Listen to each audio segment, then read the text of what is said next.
Selamat siang untuk Ibu dosen, pengampu mata kuliah, Hukum Perbankan dan Industri Keuangan Non-Bank, dan juga rekan-rekan mahasiswa semester 2 program studi Magister Hukum Pasca Sarjana Universitas Kristen Indonesia.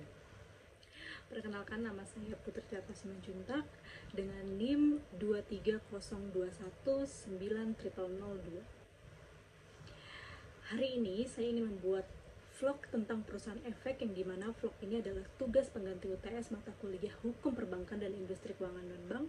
Dalam pembahasan kali ini, saya akan menjelaskan berdasarkan buku materi pembelajaran Hukum Perbankan dan Industri Keuangan Non-Bank yang disusun oleh Ibu Dr. Diana Ria Wena Pitupulu, SH, MH, MKN, MSc, sebagai dosen pengampu mata kuliah Hukum Perbankan dan Industri Keuangan Non-Bank untuk program studi Magister Hukum Pasca Sarjana Universitas Kristen Indonesia. Bagian pertama, di sini saya akan menguraikan mengenai pengertian industri keuangan non-bank atau IKNB, tujuan IKNB, fungsi IKNB, prinsip IKNB dalam menjalankan usahanya, dan perusahaan efek sebagai salah satu jenis usaha dari lingkup IKNB.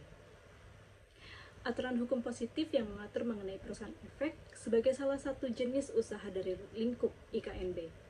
Pada bagian kedua, saya akan menjelaskan mengenai IKNB adalah merupakan lembaga yang menyelenggarakan aktivitas keuangan berupa penghimpunan dana dari masyarakat, lalu menyalurkannya untuk kegiatan investasi di perusahaan, serta menerbitkan surat berharga. IKNB sebelumnya sejak tahun 1972 melalui SK Menteri Keuangan nomor 38/MK/4 Romawi/1972 dikenal dengan istilah lembaga keuangan bukan bank atau LKBB. Yang kedua, tujuan pendirian IKNB adalah diharapkan untuk mendorong perkembangan pasar modal agar penyaluran dana lebih efisien sehingga meningkatkan kesejahteraan masyarakat. Yang ketiga, fungsi lembaga IKNB. Selain menghimpun dan menyalurkan dana, IKNB juga berfungsi diantaranya: yang pertama, menghimpun dana masyarakat serta mengeluarkan surat berharga. Yang kedua, memberi layanan penyertaan modal ke perusahaan maupun proyek-proyek tertentu dalam jangka waktu sementara sebelum diperjualbelikan ke pasar modal. Yang ketiga, memberi permodalan kepada masyarakat ekonomi menengah ke bawah sehingga mereka mampu membangun usaha. Yang keempat, menjadi perantara antara perusahaan di Indonesia dengan pemerintah agar mendapat kelancaran permodalan. Yang kelima, sebagai perantara mencari tenaga kerja ahli dan nasihat profesional. Yang keenam, memperluas sumber pendanaan usaha di sektor swasta. Yang keempat, dalam menjalankan usahanya, IKNB mengedepankan prinsip yang pertama, melaporkan setiap transaksi yang mencurigakan, misalnya transaksi dalam jumlah tidak wajar di luar kebiasaan nasabah, sehingga dicurigai sebagai tindakan pencucian uang atau pendanaan dan terorisme. Yang kedua, harus mengenal latar belakang identitas nasabah, saldo dalam rekening, hingga kebiasaan transaksi. Salah satu jenis dari IKNB yang akan saya jelaskan di sini adalah perusahaan efek. Pada bagian ketiga ini, saya akan menjelaskan mengenai hukum positif yang mengatur perusahaan efek di Indonesia beserta contoh kasusnya. Hukum positif yang mengatur perusahaan efek atau perusahaan efek terbatas di Indonesia terdapat dalam beberapa peraturan perundang-undangan.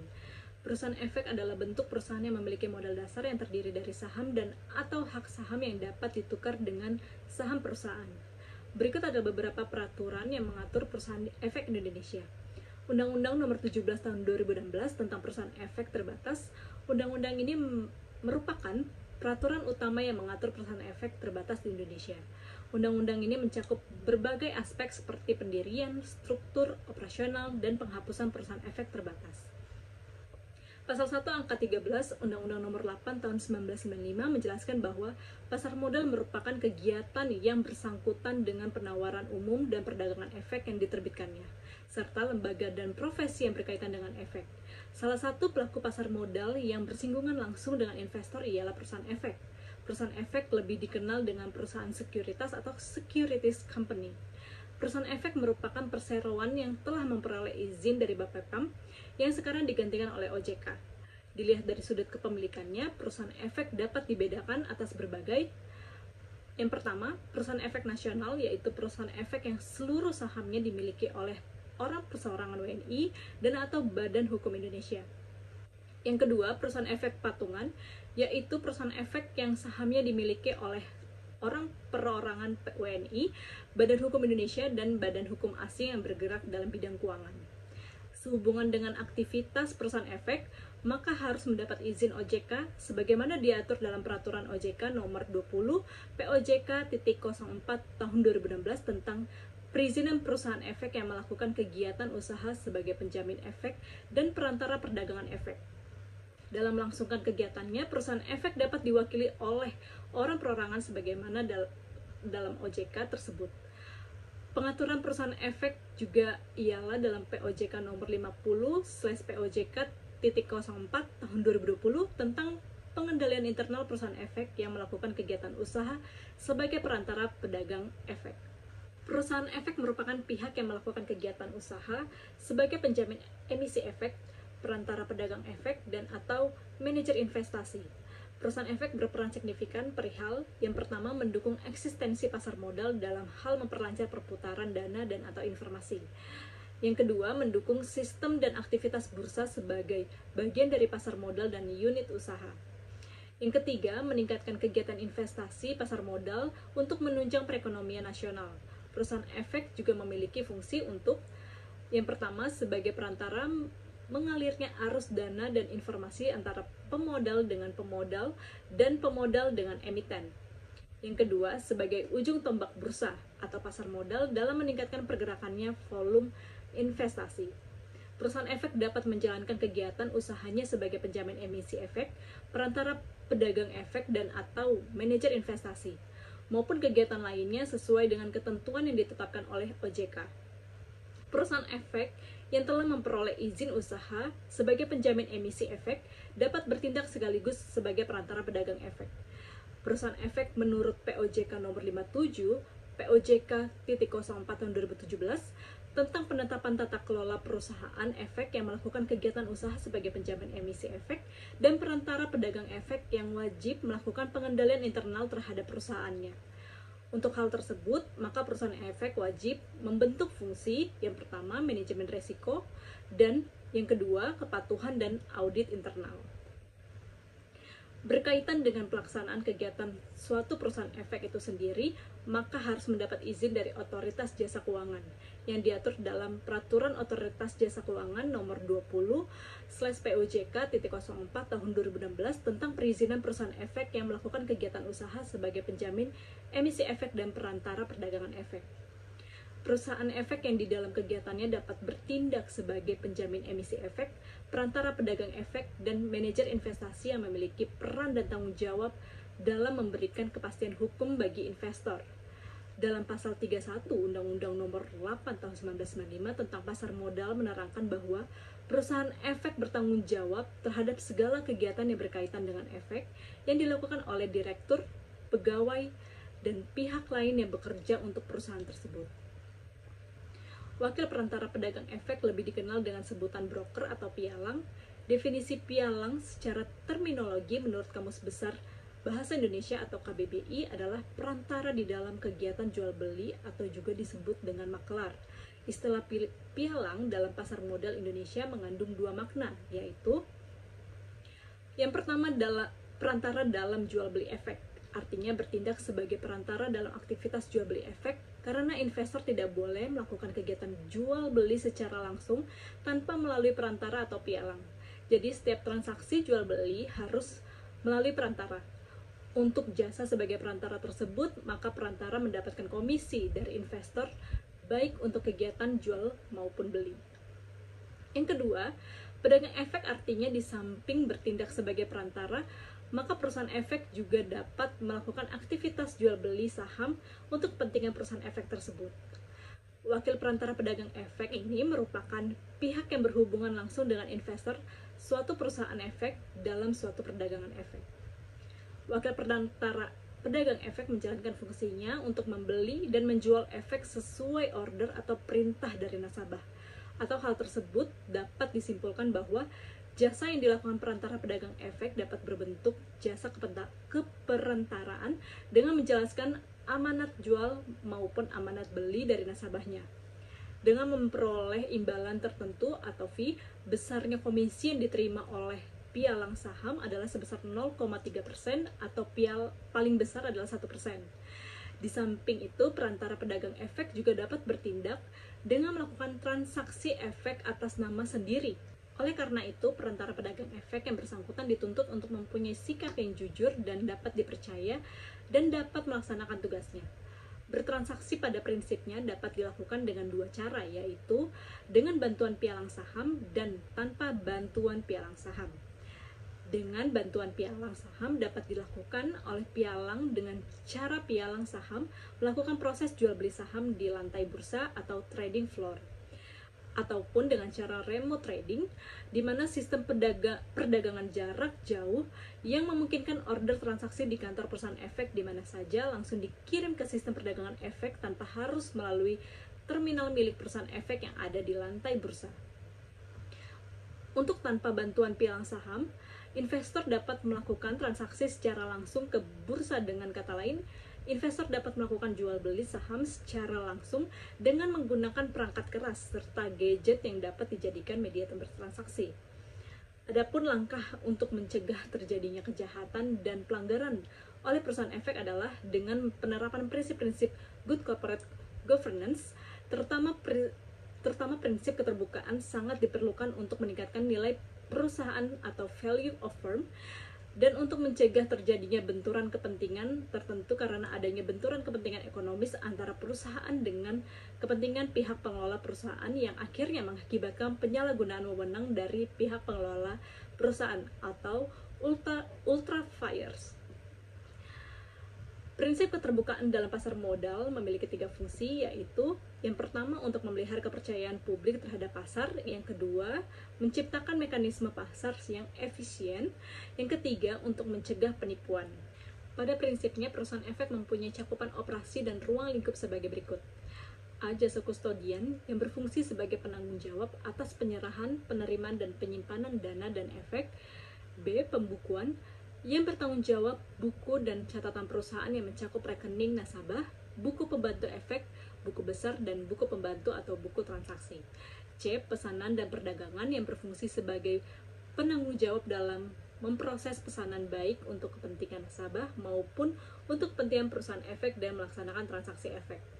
D. Pemasaran yang berfungsi sebagai penanggung jawab dalam rangka membuat kontrak dengan nasabah untuk pembuatan rekening efek dan menerima pesanan nasabah dalam hal perintah membeli atau menjual efek. Tugas dan fungsi perusahaan efek di Indonesia ada 3 macam kegiatan yang dapat dilakukan, yakni perantara perdagangan efek, penjamin emisi efek atau underwriter, dan manajer investasi.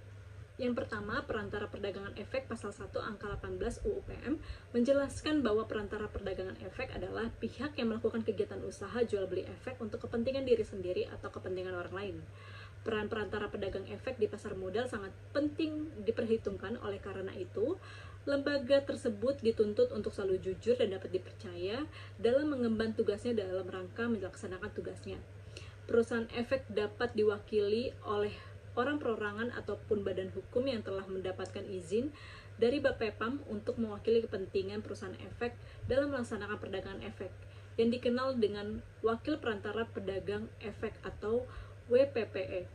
Wakil Perantara Pedagang Efek ini merupakan pihak yang berhubungan secara langsung dengan nasabah suatu perusahaan efek dalam bertransaksi perdagangan efek. Wakil perantara pedagang efek menjalankan fungsinya untuk membeli atau menjual efek sesuai order atau perintah dari nasabah. Dengan demikian dapat disimpulkan bahwa jasa yang dilakukan perantara pedagang efek dapat berbentuk jasa keperantaraan atau broker dengan menjalankan amanat jual maupun amanat beli dari nasabah dengan memperoleh imbalan tertentu atau fee. Di samping itu, perantara pedagang efek juga dapat bertindak dengan melakukan transaksi efek atas namanya sendiri. Yang kedua, penjamin emisi efek. Pengertian penjamin efek adalah pihak yang melakukan penawaran umum atau go public dengan membuat kontrak bersama emiten untuk kepentingan emiten dengan ataupun tanpa berkewajiban untuk membeli sisa efek yang tak laku terjual. Penjamin emisi efek atau underwriting ialah bentuk usaha yang menjalankan di bidang perantara untuk menjamin atau menanggung penjualan efek oleh emiten. Penjamin efek ialah bank, lembaga keuangan, atau lembaga lain yang melakukan kegiatan penjaminan penjualan efek oleh emiten. Penjamin efek ini juga diharuskan melakukan izin sebagai penjamin emisi efek sebagaimana juga berlaku pada izin untuk menjadi perantara pedagang efek. Perusahaan efek bisa berperan sebagai penjamin efek. Bank yang ingin melakukan kegiatan penjamin emisi efek harus memenuhi beberapa ketentuan, yaitu yang pertama, kegiatan penjamin emisi efek yang dimaksud ialah usaha yang dilakukan oleh perantara yang menanggung penjualan efek, termasuk dengan memberikan jasa-jasa atau pelayanan sepenuhnya, yang nantinya berguna untuk membangun atau membantu emiten yang ingin memasarkan efeknya melewati pasar modal. Yang kedua, permodalan jika penjamin emisi efek tidak memiliki dana atau modal yang cukup untuk penjaminan emisi efek untuk emisi tertentu, maka penjamin emisi efek harus membuat atau membentuk kelompok penjamin efek dengan emisi efek lainnya. Yang ketiga, pembinaan dan pengawasan. Dalam hal pembinaan dan pengawasan ini, penjamin emisi efek harus melakukan pelaporan secara berkala kepada BAPEPAM, Badan Pengawas Pasar Modal dan Lembaga Keuangan, dengan menyetorkan laporan keuangan yang telah diaudit oleh akuntan publik dan tentunya kegiatan usaha penjaminan emisi efek. Yang keempat, perjanjian dalam rangka penjaminan emisi efek.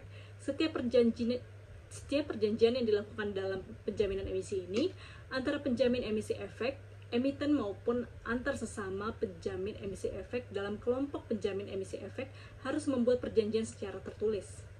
Yang kelima, tujuan penjamin emisi efek. Pokok penjamin emisi efek yang dimaksud adalah ditanggung atau dijaminnya tersedianya dana untuk perusahaan yang menjual sahamnya pada masyarakat dengan jumlah, waktu, serta syarat yang telah ditentukan. Fungsi penjamin emisi efek mengenai peran dan fungsi penjamin efek adalah sebagai berikut. Yang pertama, penasihat atau advisory. Yang kedua, administratif. Yang ketiga, penanggung resiko atau risk bearing. Yang keempat, distribusi. Tugas dan tanggung jawab penjamin emisi efek.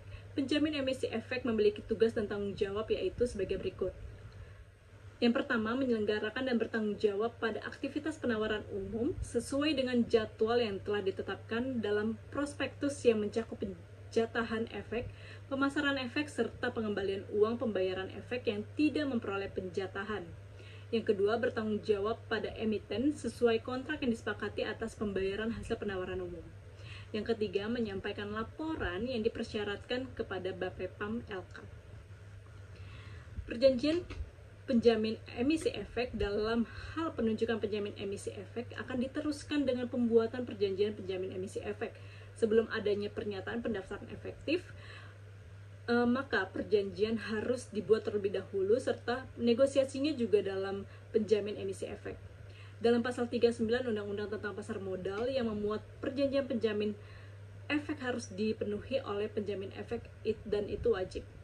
Dalam pasal tersebut, dalam pasal 39 UU-PM, istilah yang dipakai adalah perjanjian penjamin emisi efek, akan tetapi dalam penjelasannya menggunakan kata kontrak penjamin emisi. Perjanjian emisi efek dibedakan menjadi dua didasarkan pada cara penjamin emisi efek dalam hal melaksanakan penjaminan efek, yaitu bersifat bulk deal dan best effort deal. Pada sifat perjanjian bulk deal, bahwa seluruh efek yang ditawarkan akan dibeli oleh pihak penjamin emisi efek kemudian ditawarkan lagi ke masyarakat pemodal. Dan yang kedua, best effort deal, untuk menentukan dari segi jumlah kompensasi penjamin emisi efek.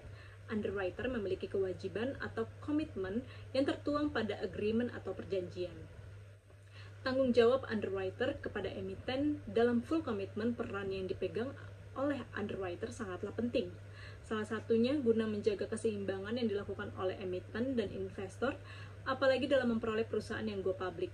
Dengan keuntungan, perluasan usaha dan perusahaan, menambah jumlah cabang perusahaan, juga meningkatkan laba dan modal perusahaan tersebut.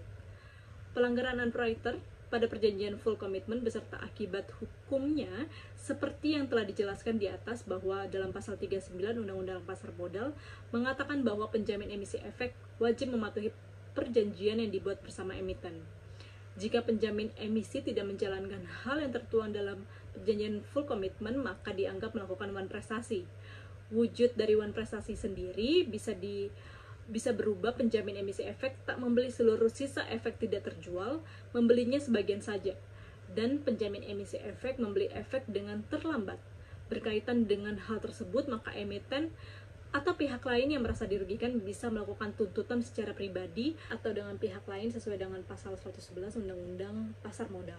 Manajer investasi adalah pihak yang kegiatan usahanya adalah mengelola portofolio efek untuk para nasabah atau mengelola portofolio investasi kolektif untuk sekelompok nasabah, kecuali perusahaan asuransi, dana pensiun, dan bank yang melakukan sendiri kegiatan usahanya berdasarkan peraturan perundangan yang berlaku.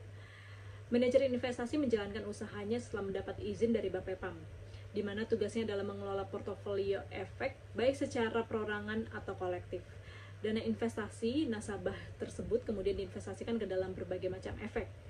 Wakil manajer investasi adalah orang perorangan yang bertindak mewakili kepentingan perusahaan efek untuk kegiatan yang bersangkutan dengan pengelolaan portofolio efek yang izin usahanya juga dikeluarkan oleh Bapepam. Setiap perusahaan efek wajib memiliki sistem pengawasan terhadap wakil dan pegawai perusahaan efek untuk menghindari terjadinya penyalahgunaan wewenang dan untuk menjamin terlaksananya seluruh kegiatan dan pasar modal sesuai ketentuan yang berlaku. Pengaturan mengenai pengawasan terhadap wakil dan pegawai perusahaan efek diatur dalam peraturan Bapepam nomor VD1 tentang pengawasan terhadap wakil dan pegawai perusahaan efek. Berdasarkan penjelasan di atas, maka dapat disimpulkan bahwa peran dan tugas fungsi perusahaan efek mencakup banyak hal dalam pasar modal. Secara umum, peran perusahaan efek tersebut sebagai berikut. Yang pertama, sebagai pendukung eksistensi pasar modal dalam hal perputaran dana dan informasi.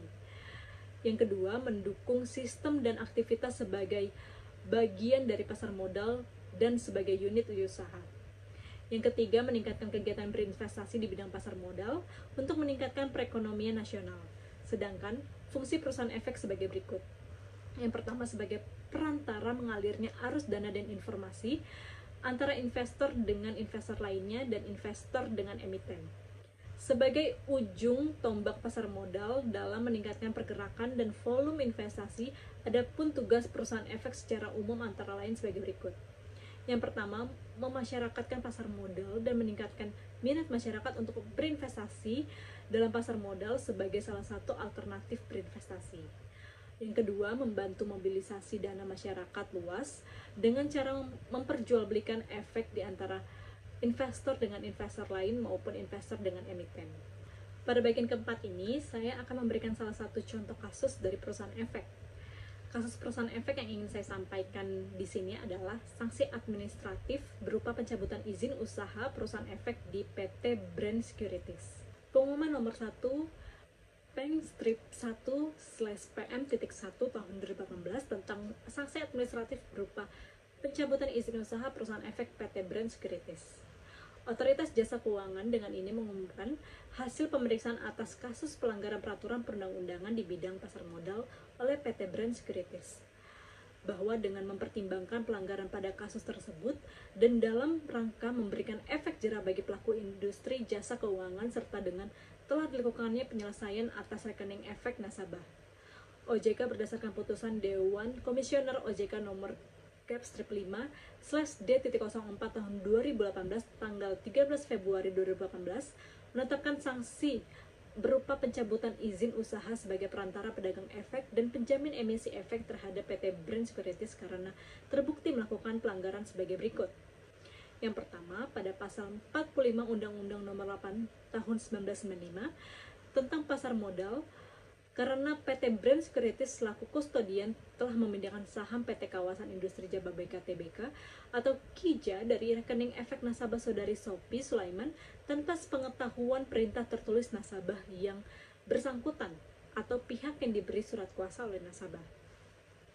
Yang kedua, ketentuan angka 2 huruf B butir 3, butir 4 dan butir 5 peraturan nomor V.A.3 lampiran keputusan Ketua Bapepam nomor keputusan strip 48/PM tahun 1997 tanggal 26 Desember 1997 tentang rekening efek pada kustodian karena PT Brand Securities tidak melakukan konfirmasi atas adanya mutasi saham dalam rekening nasabah saudari Sophie Sulaiman dari bulan Februari 2010 sampai dengan Mei 2014.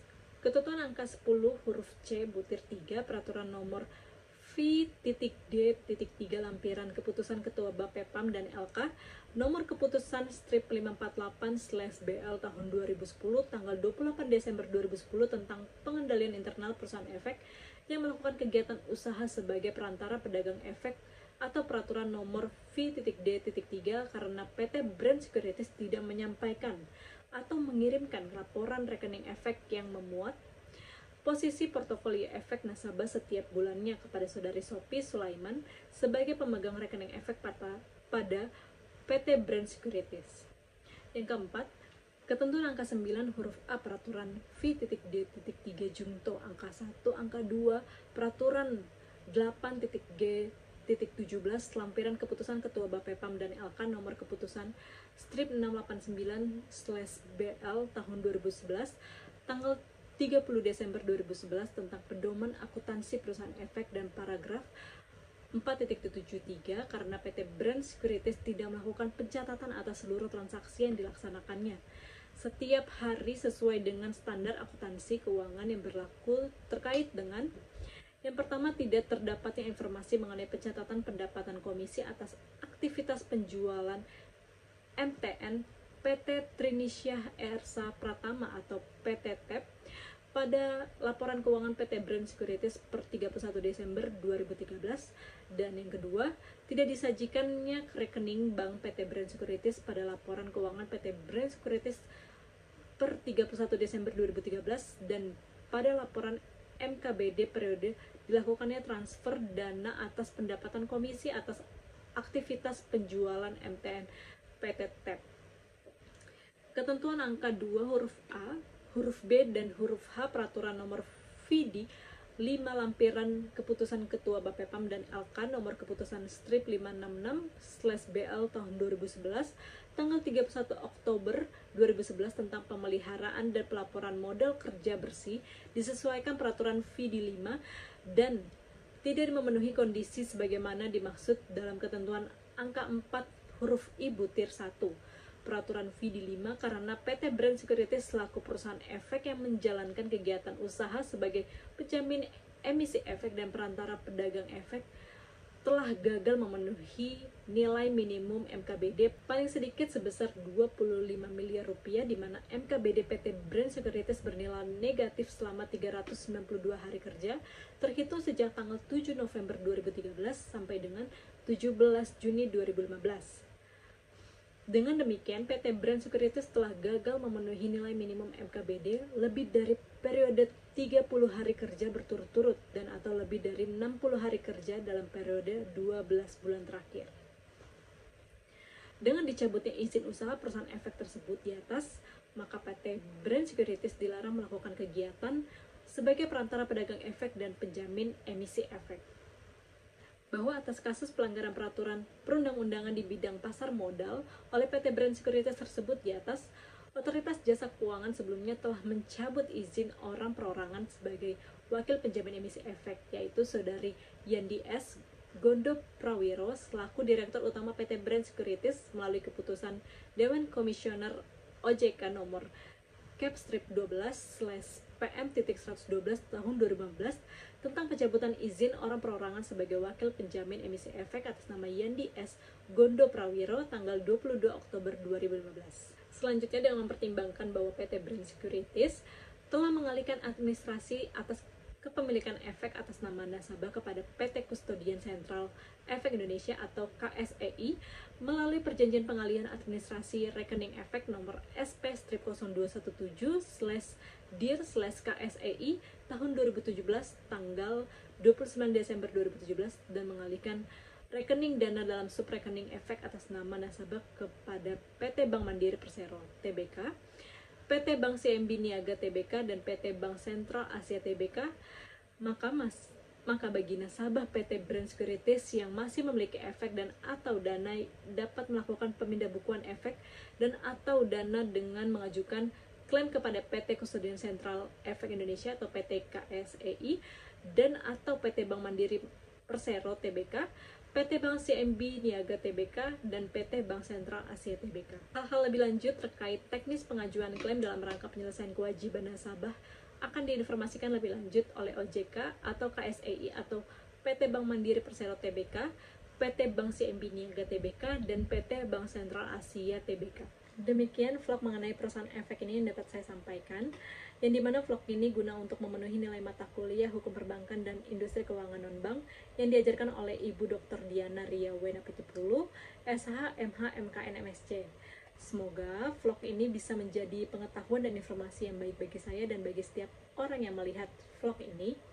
Saya memohon maaf sebesar-besarnya apabila masih terdapat banyak kekurangan dalam penyampaian di vlog ini. Kiranya mohon dapat disempurnakan oleh Ibu Dr. Diana Ria Wenapitupulu, SH, MH, MKN, MSc, selaku dosen pengampu mata kuliah Hukum Perbankan dan Industri Keuangan Non-Bank.